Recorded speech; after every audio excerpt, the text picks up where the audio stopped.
இன்னைக்கு நம்ம பார்க்க போகிறது பச்சை பட்டாணி மசாலா. ஸோ இப்போ அதுக்கு கொஞ்சமாக எண்ணெய் விட்டு நம்ம காய வச்சு 2 லவங்கம் சேர்த்துக்கலாம். துண்டு இஞ்சி, காரத்துக்கு பச்சை மிளகா, இதிலே கொஞ்சம் முந்திரி பருப்பும் ஒரு 10 அளவுக்கு ஆட் பண்ணிக்கலாம். ஒரு வெங்காயம், இதுலேயே ஒரு பிடி அளவுக்கு புதினா, ஒரு பிடி அளவுக்கு கொத்தமல்லி. இப்போ இதை ஆஃப் பண்ணிவிட்டு நம்ம அரைச்சி எடுத்துகிட்டு வந்துடலாம்.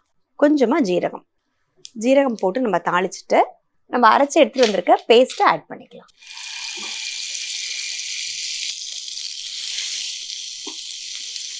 இதில் கரம் மசாலா ஒரு 1/2 டீஸ்பூன், இதில் தனியாத்தூள், மஞ்சள் பொடி ஒரு 1/4 டீஸ்பூன், இந்த ரெசிபிக்கு தேவையான அளவுக்கு உப்பு. இப்போ இந்த மசாலாவில் நம்ம ஏற்கனவே வேக வச்சு வச்சுருக்க பட்டாணியை ஆட் பண்ண போகிறோம். ஃப்ரெஷ் க்ரீமை ஆட் பண்ணிடலாம்.